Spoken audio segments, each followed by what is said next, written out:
As I say, I have the honor to talk to you about someone who has been part of my life for 50 years, a leading part of my life, and the reason that I stand before you today, because without her, there is no me.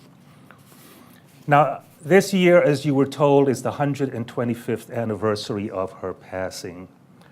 I am a great believer in celebrating anniversaries. When the Theosophical Society in England had asked me to give their Blavatsky lecture in the year 2000, celebrating the 125th anniversary of the Society, I started off by telling them, to see where we have come from is to know where we are going.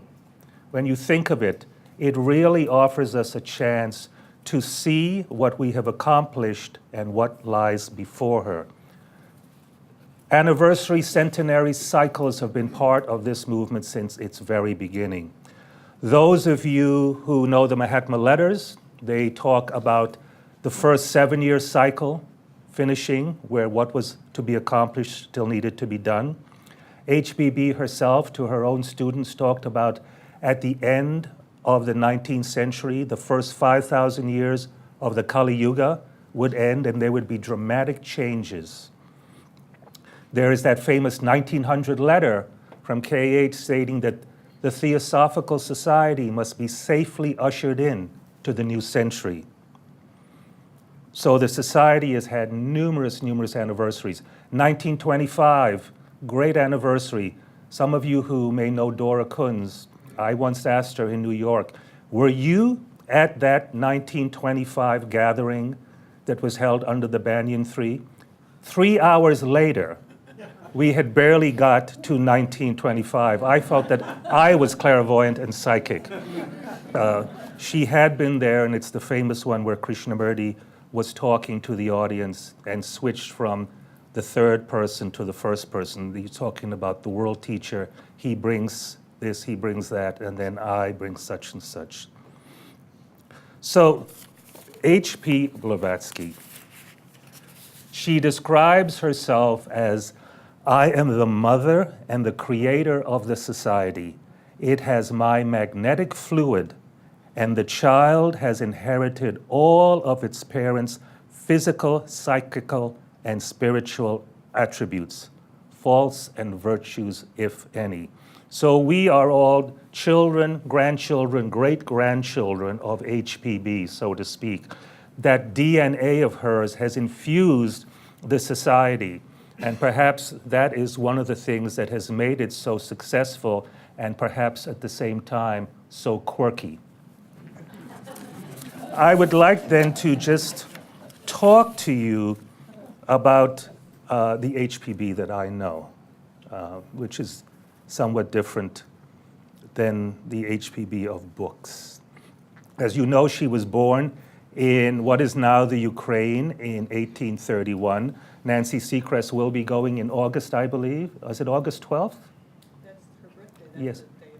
The day of She will be there in the building that HPB was born, giving a presentation. You may be interested to know in one of the scrapbooks, her scrapbooks at Adyar, one of the volumes actually has a page with an illustration where she has noted the room I was born in. I'll try to find you that citation. So born in Russia, feudal Russia in 1831, a sickly child, she had to be baptized right away. The priest who came, this is Russian Orthodox with those long robes, her aunt, a child herself, holding the candles. It was late at night. The child was nodding off. The candles caught the robe of the priest, and he was almost incinerated. So that sort of made her a person to be looked in askance on. She had a life of constant upheaval. Her father was in the cavalry, and you get the picture. She grew up as an army brat, so to speak. You can tell she really wanted to please her father. She was excellent at horseback riding. Her mother played a minimal part. Her mother was a writer, and you could tell her mother had no love of this frontier town living. Always spent her time writing, writing, writing. You got the impression that, she was told as a child, don't disturb Mama. Mama is writing, don't. But her mother died when she was 11, and she went to live with her grandparents. Another formidable woman, the Princess Helena Dolgorsky, the last of that line. And obviously by then a very rebellious and willful person. She talks about her grandfather was the vice governor of a province, and of course there were ceremonial things to attend. She talks about being forced to attend a gathering party, which she adamantly refused to do, but they told her they would dress her or undress her, as the case may be, to appear in it. And she responded by putting her foot in a vat of scalding water. So she was horribly burned, so she could not go. So obviously this willfulness, this temperament, shows itself when she suddenly got married at the age of 17, just going on 18, to an older man, probably looking for freedom to get away from the rigid life of her grandparents. That marriage lasted about 3 months. It was said that when the marriage vows were being said, and you had to repeat, I will love, honor, and obey you, she said under her breath, I will not. So that marriage lasted barely a few months, and she was sent back to her grandparents, who in turn were going to send her to her father. They put her on board ship. This is an 18-year-old girl. Put her on board ship. She manages to bribe the captain, and instead of going to her father, goes to Constantinople. This would be the equivalent of somebody leaving Chicago and going to Louisiana, going to, say, New Orleans suddenly. An 18-year-old girl. Now, am I the only one who thinks that's kind of unusual, that an 18-year-old girl decides that she is going to decide her own life? 100 years later, I met many young people in the 1960s who were like that. But in the 1840s, this to me is one of the first most remarkable things. Here is a young woman who gets up and then plunges into the unknown. Constantinople, which is now known as Istanbul, was the great city where East met West. It was truly the edge of the Orient. We don't know how she supported herself. Some of her critics snidely remarked that she rode horseback in a circus. Nothing wrong with that. She was a good horseback rider. She disappears. 2 years later, she suddenly is in London, and she writes that she is there overlooking the Thames on Waterloo Bridge, ready to plunge in. Imagine, at the age of 20, life no longer has anything for her. So 18, she runs away. By 20, she knows the world has no more meaning for her. And this is when she meets her teacher, as she says, the man of her dreams. There are many discussions about where it was, how it was. I am not going to relate too much because in my new book about her, I will deal with this story. And then again, she disappears, totally disappears for about 20 years. There is the story that she went to America, went to New Orleans, went to the coast of South America, and then to India. There is, interestingly enough, in the archives at Adyar, a treasure map supposedly showing where all of this Inca gold was put. She claims that an old Indian showed her the way. She reappears in Cairo in 1870 and starts her own society called the Spiritual Society. That lasts about 2 weeks. And then the next time we hear about her, she is in New York. We finally have discovered only this year the date of her arrival. This was something that was unknown.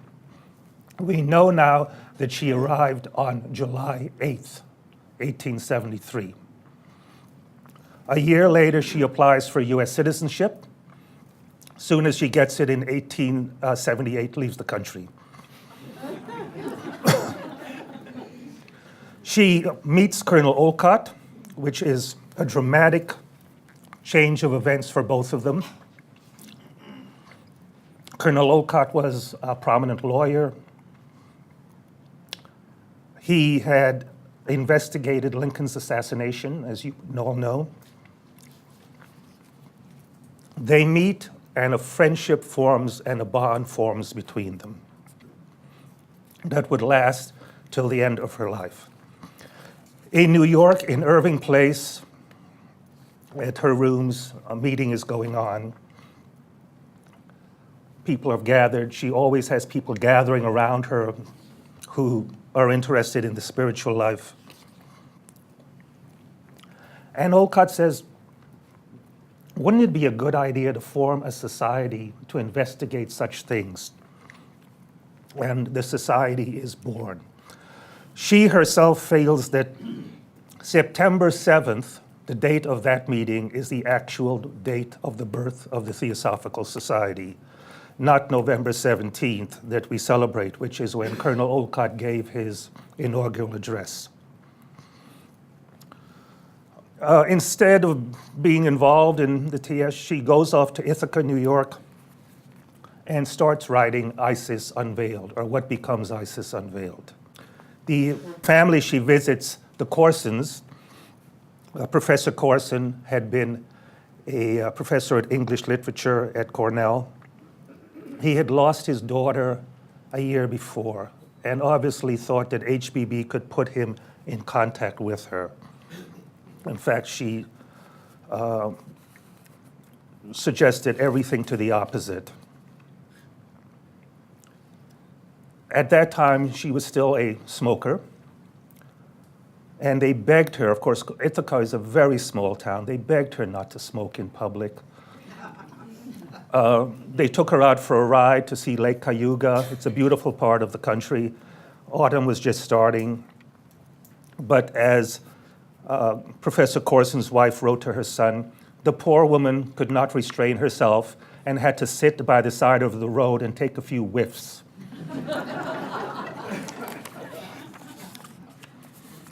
The society starts.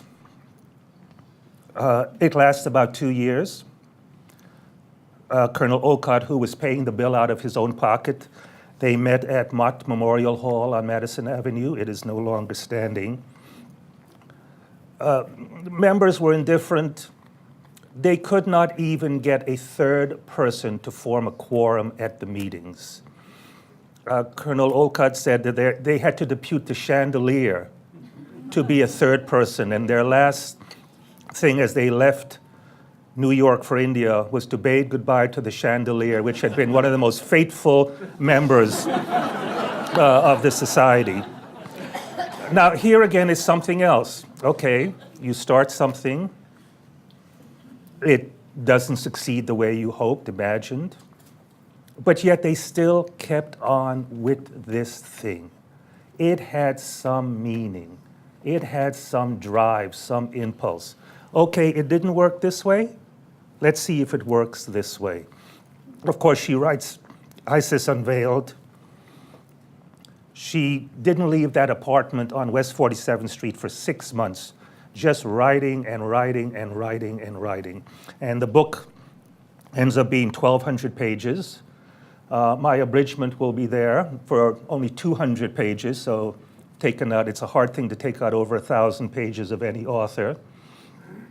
It's interesting that I did that abridgment actually in the building she had wrote the book. I was living there at the time in New York, and I must tell you, the book did itself. It wasn't something that I sat down to do. It's quite remarkable that the book just cut itself through. It was just a wonderful experience. They go to India. Now, India in 1878, 1879, is not a place you would have gone for spirituality. India was the black hole of Calcutta. It was somewhere you sent missionaries to, doctors to, but it was not a place you went for spirituality at all. They go to India with this idea of India being the spiritual matrix, the place where spirituality is still alive. They tour all over that country. You can imagine now this heavyset woman wearing all of the clothes at the time, black, heavy skirts, touring everywhere, seeing everywhere. As she points out, they stayed in what was known as Blacktown. India was very segregated. The British, it was sort of like an apartheid situation. The British lived in their own cantonments and the Indians lived elsewhere. She traveled with Indians. Truly, Colonel Olcott and Madame Blavatsky saw India as very few Europeans had seen India before that. Quite remarkable.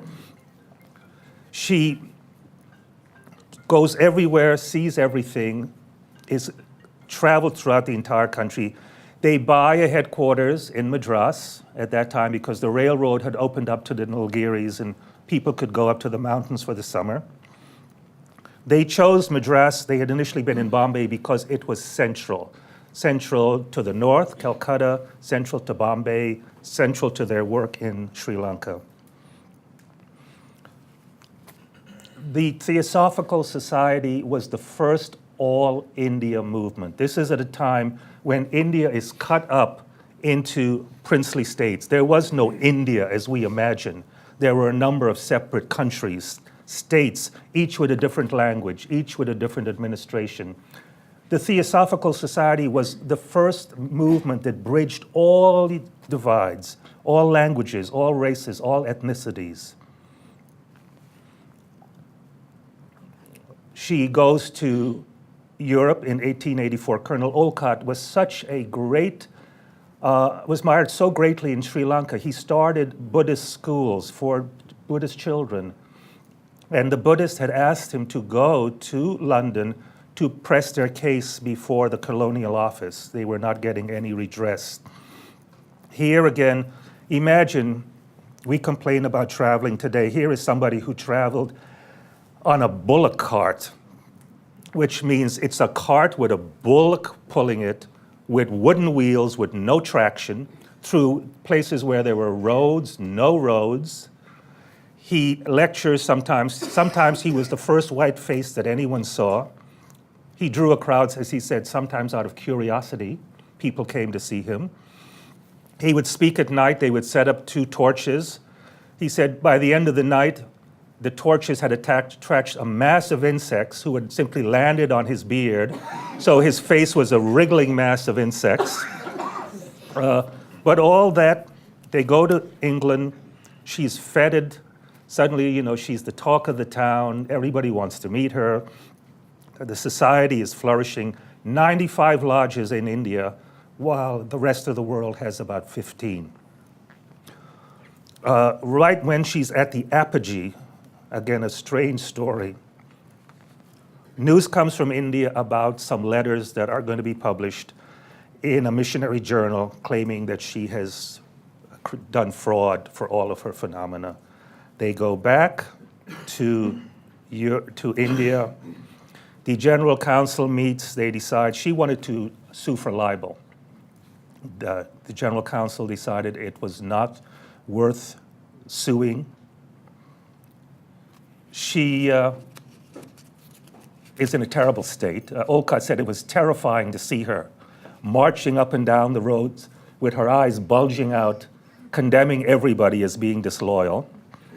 She's sent off to Europe and ends up settling in a little town in Germany, Würzburg, Germany, where she then sits down to answer her critics and writes The Secret Doctrine.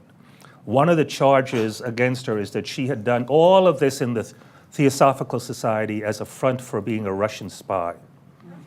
And so she sits down and writes The Secret Doctrine, and as she says, this will show them what a Russian spy can do.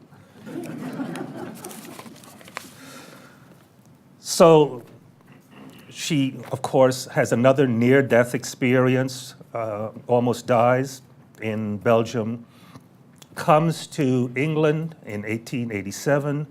A group of people gather around her, all young people. These people are all in their 20s and 30s. We think of them being older people because we think of seeing pictures of them older. Annie Besant was only 40 by the time she joined in May 1889. Really, people who wanted to do something for Theosophy, because before that it was simply a study group. People met, they read, they studied, they discussed. But they wanted to be more active. And as pointed out, here her most productive period starts. The Secret Doctrine is published, which starts the beginning of the Theosophical Publishing House. It's the first book. They decided to publish it themselves. Then comes in rapid succession the book she's known for, Key to Theosophy, Voice of the Silence. She starts her own group within the society as an esoteric section for people who really wanted to serve. The basis of her school was not just to study and study more abstruse things, but to form a group, a nucleus, whose work would be to work for the Theosophical Society.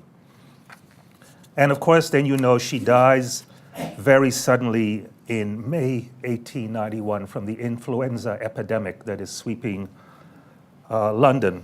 Influenza was no joke at that time.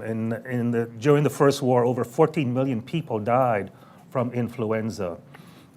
And everybody was really shocked that she passed away because she had lived through so many other illnesses. But she dies very peacefully sitting in her armchair, two people around her holding up her head. They said she passed so quietly that there was just almost the breath had simply stopped. And her last words were, of course, keep the link unbroken. Keep the link unbroken. This, I think, is her great message to us, to keep that link unbroken. In one of the letters she quotes from the Master, she says that as long as there are three men worthy of the Master's blessing, the Theosophical Society will never be destroyed. Not 30, not 100, 3. As long as there are 3 who are keeping that torch alive, this message will never be destroyed. So that's her life. That's the Helena Petrovna Blavatsky. But what about Hpb herself? She is known to us today because of her great literary output. Truly remarkable for somebody who had not written in English before 1874. It has a multitude, 14 years is really all she had, and she simply churned out. I have developed a really great mnemonic to focus on her writings that tells you all about her writings, and this is it. Take notes. Okay. There is a road, steep and thorny, beset with perils of every kind, but yet a road, and it leads to the heart of the universe. That is, in summary, the message of Isis Unveiled. That is really what Isis Unveiled is all about. It tells you that there has been this tradition, this great ancient wisdom religion that has existed through all time and still in existence today. It is a road, it is a path, it is a means, and it leads to the heart of the universe. Now, in saying this, I am not saying that you shouldn't buy my abridgment, but it may expound, it may give you some scenery on that road. The next part of this is, I can tell you how to find those who will show you the secret gateway that leads inward only and closes fast behind the neophyte evermore. This is pretty well the world of the Mahatma letters. If you look at the Mahatma letters, it's all about to find those who will show you the secret gateway that leads inward only and closes fast behind the neophyte, the person who then wants to make an expression on the path. Next, there is no danger that dauntless courage cannot conquer. That's the message of the secret doctrine. There is no danger that dauntless courage cannot conquer. You pick up that book, and believe me, you need dauntless courage. As you know, I work in the library in New York, and I had a girl come in. She said, she wants to borrow the secret doctrine. She wants something to read over the weekend. So, of course, yeah. Okay. But it challenges us. It challenges everything we need to know. And people pick up that book and they think they're going to understand it all. But you're not supposed to understand it all. If you understood it all, you'd be an adept. You'd be a Mahatma yourself. It's not so much to fill you with more information, but to train you to think in new and different ways. So many people get caught up and stopped. Well, what does this mean? And I don't understand this. And it is like mental calisthenics. You know, just simply read it and go through it. It's like if you're walking along the beach and you stubble your toe, do you just simply stop walking? You know, you walk on, you go on. Now the next part, I'm halfway between these two. So there is no trial that spotless purity cannot pass through. There is no difficulty that strong intellect cannot surmount. I am still debating which one is the key to theosophy and which one is the voice of the silence.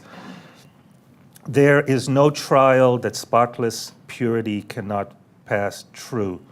Perhaps that could be the key to theosophy, because its great message is hope and responsibility, or reincarnation and karma. We have the ability to make the changes in our life. This is a dramatic message in the 18th centuries, in the 19th century, where if you were a Christian, Jew, or Muslim, you were a wretched sinner who had no control over existence. But you have the ability, you have that power to make those changes in your life. You have the ability to drive your karma, so to speak. And then there is no difficulty that strong intellect cannot surmount. The Voice of the Silence, a wonderful, remarkable little book. It's dedicated to the few, and what I will point out in this next session of mine on the esoteric instructions, I think that was really written for her school. Because if you read the material that she issues to her students, there's nothing about meditation or all of those things, but it holds up this wonderful ideal of self-sacrifice for humanity. To live to benefit mankind is the first step. To follow the 6 paramitas, the next. This idea of altruism, which is different than compassion. We seem to get these things mixed up. We talk a lot about compassion, but altruism is very much different about compassion. Compassion is, I feel your pain, I'm working for you. Altruism is you before me, your needs, the captain going down with the sinking ship. The ideal in the 19th century of Florence Nightingale, who went into the Crimea. Father Damien in the leper colony in Molokai, who went there. There was no cure for leprosy. These people were dropped off on that island in the most horrible way. And this Belgian priest went there and devoted his life to caring for them. He in turn developed leprosy. In fact, Hpb says that they were taking up a collection for him in the Blavatsky Lodge, but the poor man died in the interim.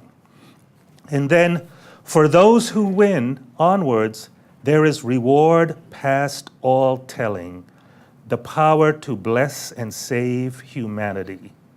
I think this is what her esoteric school is about.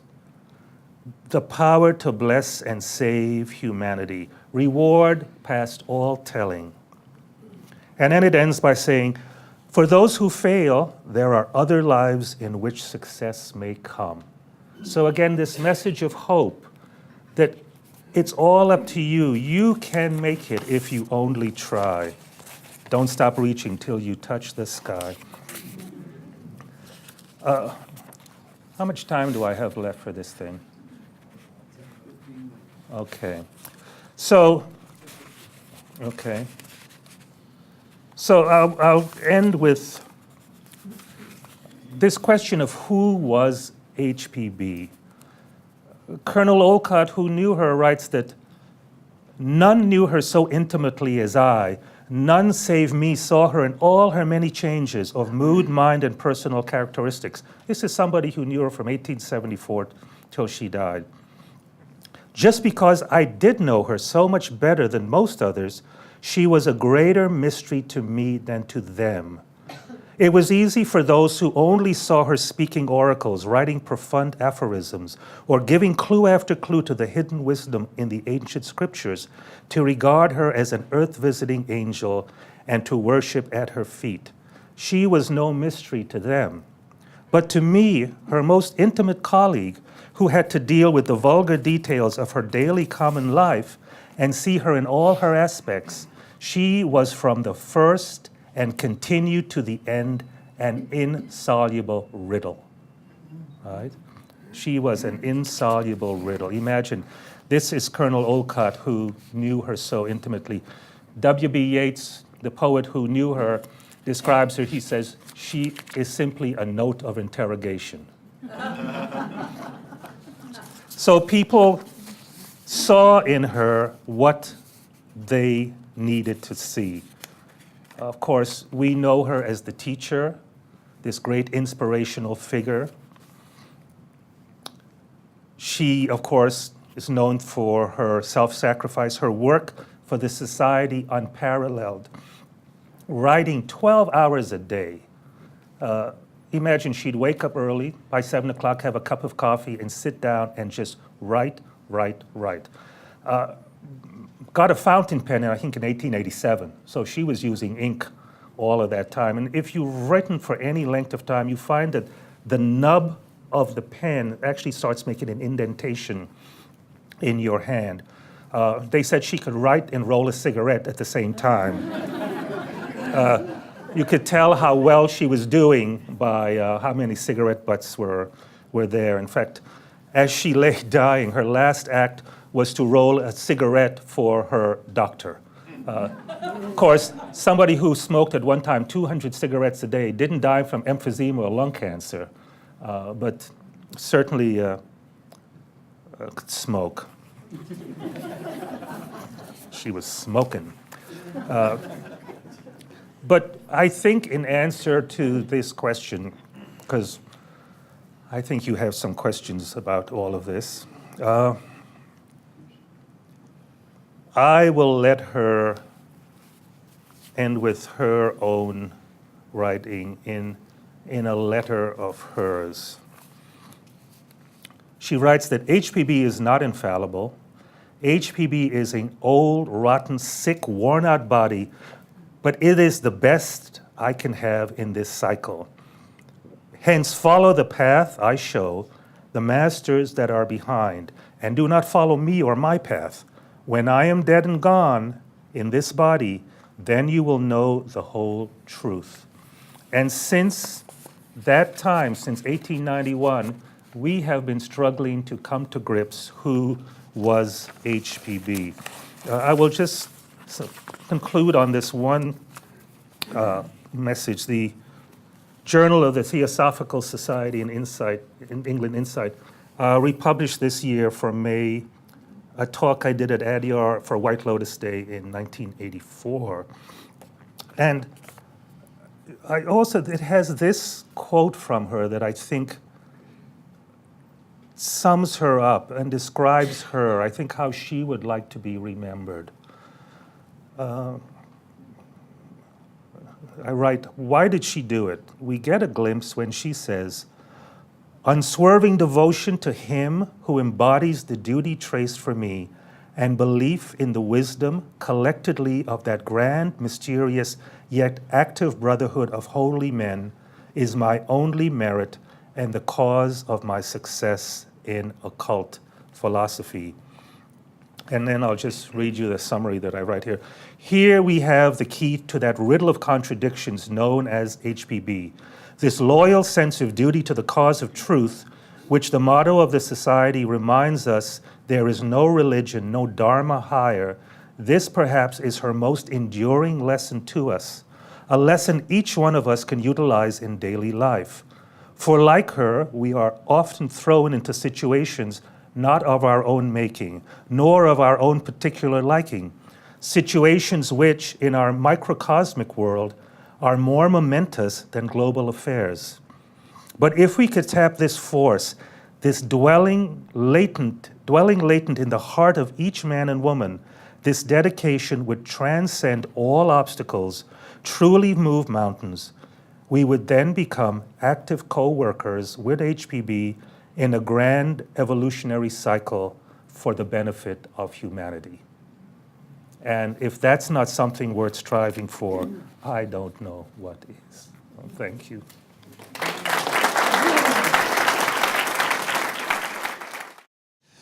Michael, there is absolutely no question by any of us the commitment that you have made to coming to know this woman. Tell us what drove you to that. Madness. Absolute sheer insanity, I suppose. There's a line in the Vedas that the gods choose the rishis don't choose the gods.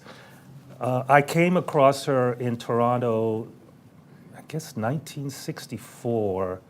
I came across a picture of her. It's a picture of her and Colonel Olcott. It's a very famous one with the tobacco basket. And there was something about literally time stopping. If you've ever had this experience where just suddenly everything stopped. And so I wanted to know more about this woman. And at that time, the only thing you could find were encyclopedias, and everything said she was a discredited medium. There really was not a lot written at that time. The next year, I got my parents to give me a copy of Isis Unveiled as a Christmas present. You may think I was very disappointed from the title, but I read through it and read through it over the Christmas holidays and was just hooked, totally hooked. Not only from her, but this whole world that she opened up. I think you should really read her with an uncritical mind of saying, oh, she's wrong here.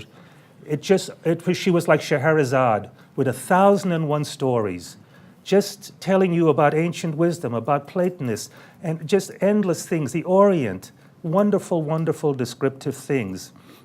I joined the society in 1968 at the age of 17, which was the legal age in Canada at that time. And I really got the bug. That lodge, by the way, was one of the last signed by her. It was chartered in 1891, April 1891. And in fact, it produced the first woman doctor in Canada, produced the second woman doctor in Canada, who was her daughter. In those days in Canada, women could not get a medical degree. She had gotten her degree in England. Some great writers, editors. It produced Alfred Smith, who was the general secretary for about 40 years. He is most famous for his son, Connie Smith, was the person who built Maple Leaf Gardens, which became the temple of hockey. Before that, hockey was not, until you had that great rink and Connie Smith actually was a member at one time. And that started to leave. At that time, there still wasn't a lot available. Olcott's old diary leaves were out of print. So I started writing to a lot of people. I even remember writing to Joy Mills here, writing to the archives at Adyar. The last of those great Adyar archives is Zoltan Dalgea Pap, who Janet is doing some research on, was so kind. Somebody you didn't know from Adam, sending me a whole page. This is the list of articles. This is a picture. And it was like a snowball. There was a momentum that started carrying me. I found there was a library in British Columbia that had actually been started by one of her pupils, one of her inner group pupils, Alice Cleather. Went out there. The old lady who was running it was now confined to a wheel. No, she wasn't in a wheelchair. She was in a walker. She was in her 90s. She had ridden a motorcycle till she was 90. Her only vice, she said, was going to Las Vegas once a year with her 60-year-old son because she always won. playing the slots. And she was walking down her street, and some kid with a bicycle knocked her over, and it left her immobilized. And I said, you've been so active. Don't you, miss that? And she sat there and she said, she pointed, she had her secret doctrine and her Mahatma letter. She said, no, I have the universe at my fingertips, right? And it just kept moving and moving, and came to New York for my career and working in the music business, in public relations. I think if I have any great talent, it's about creating images, HPB, when I first met her, was sort of a dowdy, frumpy person, and nowadays she is the go-to figure. Cambridge has just issued this handbook of Western mysticism and esotericism, and there she is, along with Paracelsus and the Rosicrucians, as one of the great influences in our philosophy. I should also do a plug for a quest book, by the way. Those of you who want to know more about her, this little book is an excellent, excellent introduction to HPB. I think Das and I are the only two people who are still alive out of the 28 people in this book. I think John Algeo and Adam Warkup. But it's a great introduction, and still only $8.95. So I ended up actually, when I went to New York, I ended up living in her home. I knew what it was. It was what's called SRO, single room occupancy. It had been cut up into little rooms, a little sink in the room. This building was so old, and they had done so little to it. There were no wall outlets in this building. Can you imagine New York at the end of the 20th century, a building where there were no wall outlets, no plugs? You could still see where the gas jets were. And it's true, there were times when I said, can a person fall in love with a place? Because I truly loved that little place. It was just something special.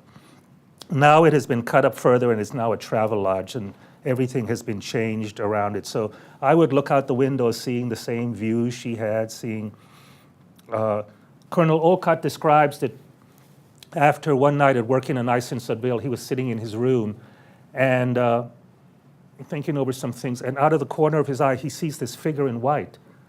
And there is the Mahatma. And Olcott, of course, being a legal man, now thinks, am I dreaming? Is this a vision? Has HPB hypnotized me? And the master takes off this turban and leaves it there for him, and then discusses the work ahead. But Olcott being Olcott, and then goes out the door and then disappears. Olcott being Olcott, I'm sure must have gone down to the end of the hallway and seen, in those days there would have been a latch on the door, not a key, you would have had a latch, seen if the latch was still there, and believe me, if you open that door of his room, the rooms were really tiny also.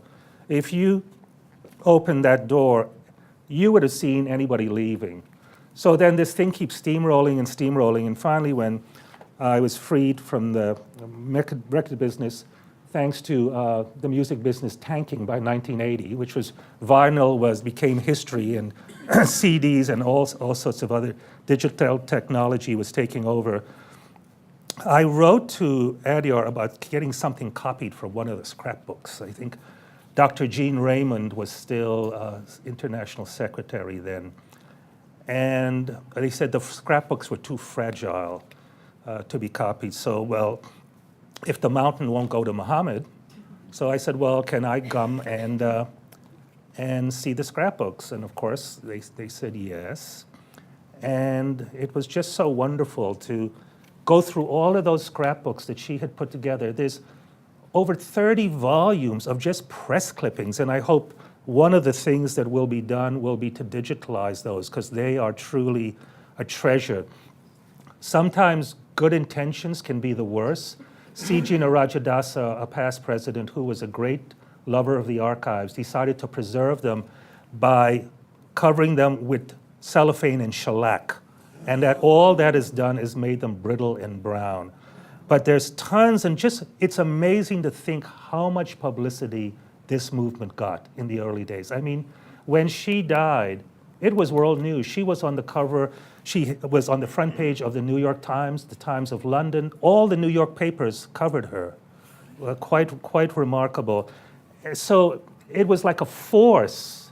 I didn't think, oh, I'm going to do this. After a while, you just went with this thing that just kept going and going and going. And, you know, Adyar kept pulling me back, though I kept running, and it would pull me back. And I think our president and first lady have just experienced summer in India.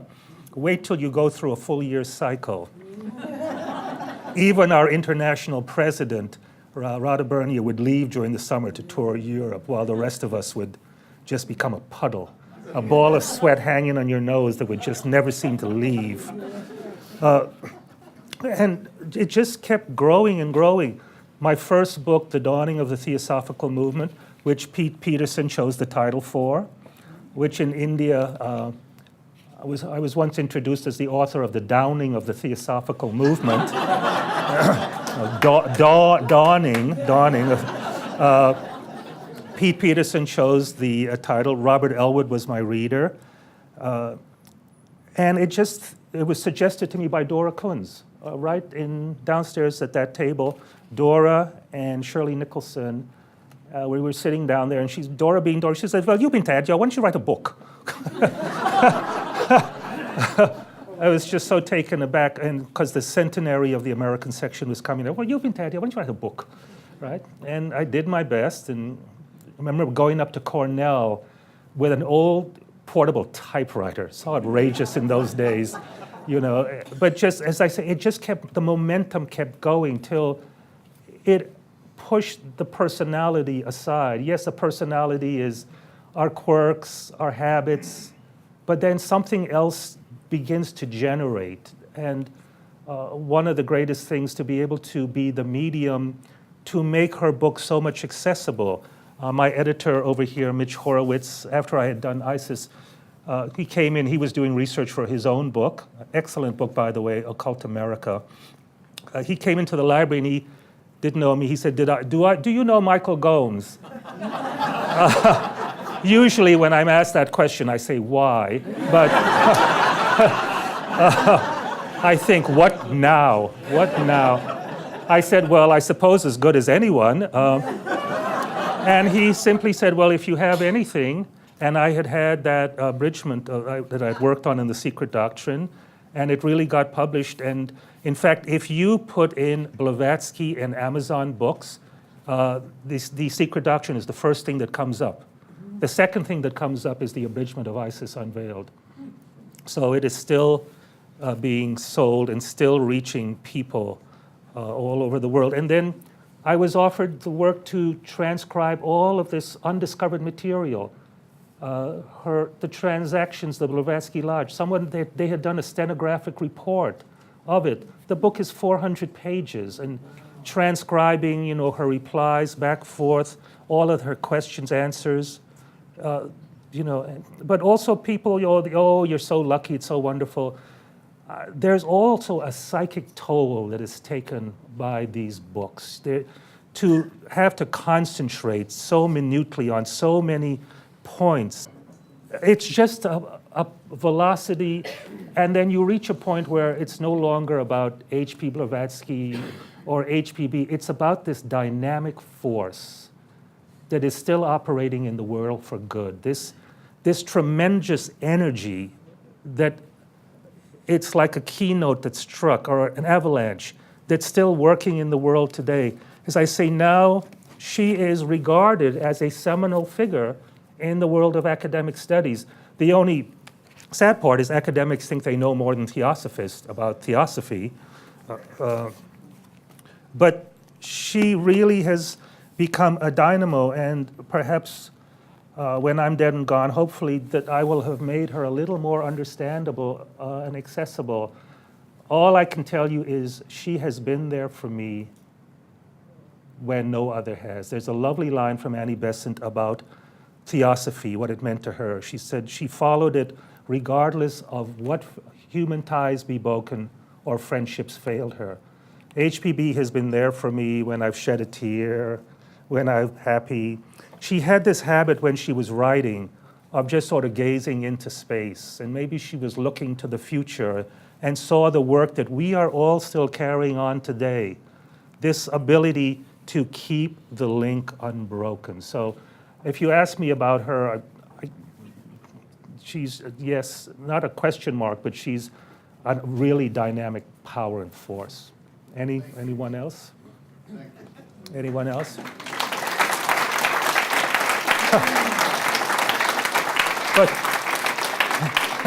But why?